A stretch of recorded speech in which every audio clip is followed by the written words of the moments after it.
Evening Star, Book 12 of 2920, The Last Year of the First Era, by Karlovac Townway.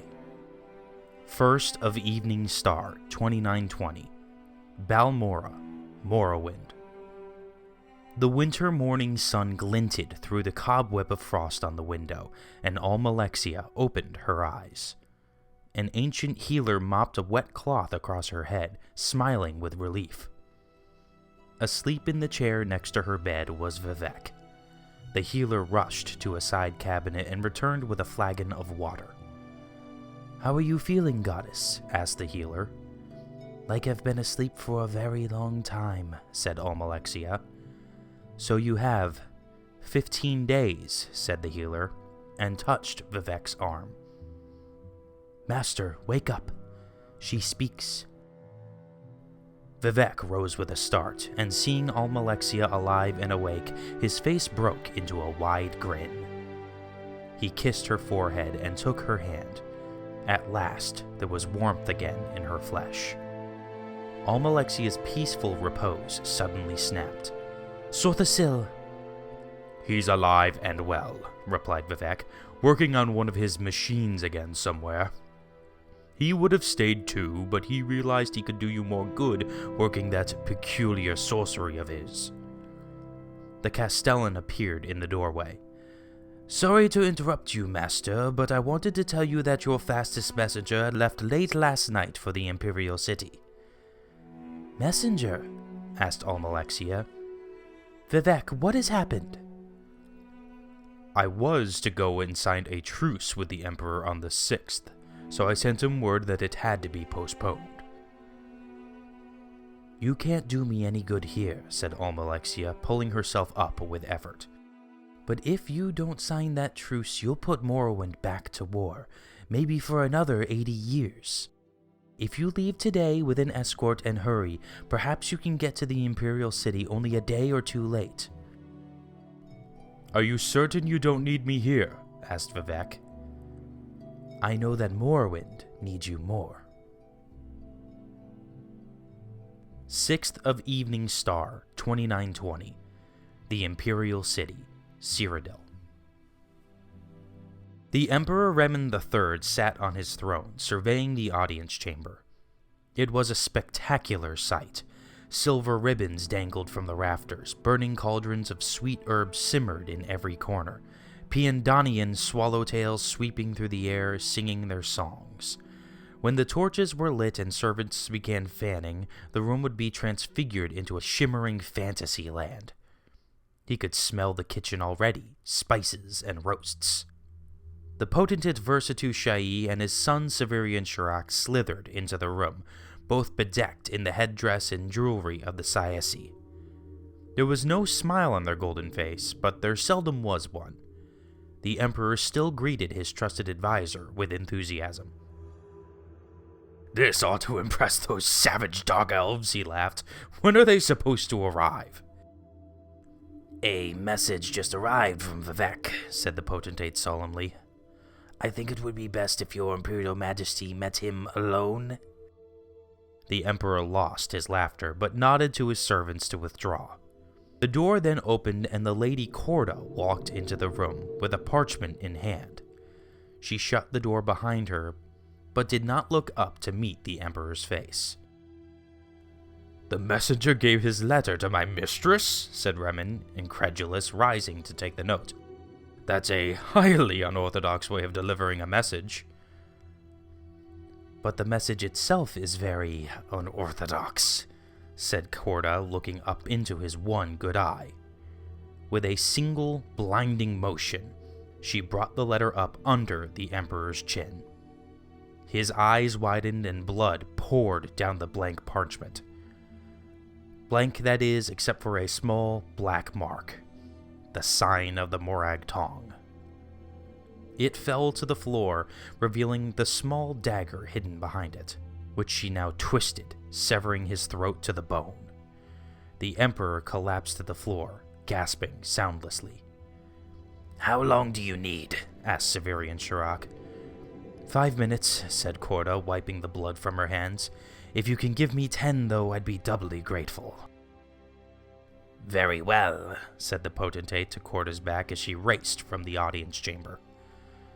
She ought to have been an Akaviri. The way the girl handles a blade is truly remarkable. I must go and establish our alibi, said Severian Shirak, disappearing behind one of the secret passages that only the Emperor's most trusted knew about.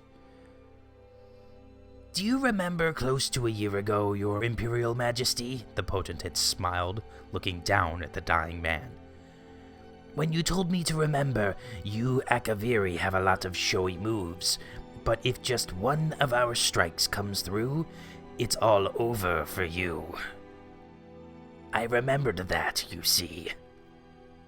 The Emperor spat up blood and somehow said the word, Snake. I am a snake, your Imperial Majesty, inside and out. But I didn't lie. There was a messenger from Vivek. It seems he'll be a little late in arriving. The potentate shrugged before disappearing behind the secret passage. Don't worry yourself. I'm sure the food won't go bad. The Emperor of Tamriel died in a pool of his own blood in his empty audience chamber decorated for a grand ball.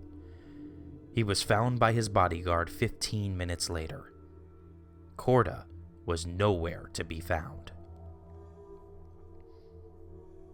8th of Evening Star, 2920.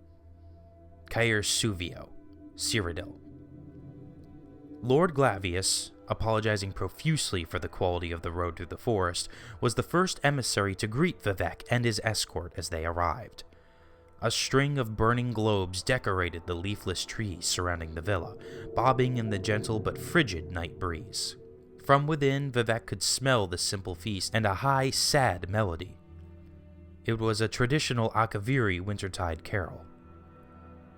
Versadu Shai greeted Vivek at the front door. I'm glad you received the message before you got all the way to the city, said the potentate, guiding his guest into the large, warm drawing room. We are in a difficult transition time, and for the moment it is best not to conduct our business at the capital. There is no heir? Asked Vivek. No official one, though there are distant cousins vying for the throne. While we sort the matter out, at least temporarily, the nobles have decided that I may act in the office of my late master. Versadu Sai signaled for the servants to draw 2 comfortable chairs in front of the fireplace. Would you feel most comfortable if we signed the treaty officially now, or would you like to eat something first? You intend to honor the Emperor's treaty? I intend to do everything as the Emperor, said the potentate.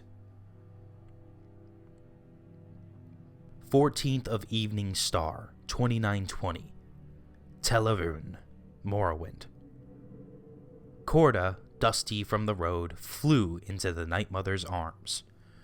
For a moment they stayed locked together, the Night Mother stroking her daughter's hair, kissing her forehead. Finally, she reached into her sleeve and handed Corda a letter. What is it? Asked Corda. A letter from the potentate expressing his delight at your expertise, replied the Night Mother. He's promised to send us payment, but I've already sent him back a reply. The late Empress paid us enough for her husband's death. Mephala would not have us be greedy beyond our needs. You should not be paid twice for the same murder, so it is written. He killed Raja, my sister, said Corda quietly. And so it should be that you struck the blow. Where will I go now? Whenever any of our holy workers becomes too famous to continue the crusade, we send them to an island called Balmorra. It's not more than a month's journey by boat, and I've arranged for a delightful estate for your sanctuary. The Night Mother kissed the girl's tears. You meet many friends there, and I know you will find peace and happiness at last, my child. 19th of Evening Star, 2920. Mornhold, Morrowind. Almalexia surveyed the rebuilding of the town. The spirit of the citizens was truly inspirational, she thought, as she walked among the skeletons of new buildings standing in the blackened, shattered remains of the old. Even the plant life showed a remarkable resilience. There was life yet in the blasted remains of the comberry and rue-brush shrubs that once lined the main avenue. She could feel a pulse. Come springtide, green would bolt through the black. The Duke's heir, a lad of considerable intelligence and sturdy Dunmer courage, was coming down from the north to take his father's place. The land would do more than survive. It would strengthen and expand. She felt the future much more strongly than she saw the present. Of all the things she was most certain of, she knew that Mornhold was forever home to at least one goddess. 22nd of Evening Star, 2920. The Imperial City, Cyrodiil. The Cyrodiil line is dead, announced the potentate to the crowd gathered beneath the speaker's balcony of the Imperial Palace. But the Empire lives. The distant relatives of our beloved Emperor have been judged unworthy of the throne by the trusted nobility who advised His Imperial Majesty throughout his long and illustrious reign. It has been decided that, as an impartial and faithful friend of Remen III, I will have the responsibility of continuing on in his name. The Akaviri paused, allowing his words to echo and translate into the ears of the populace.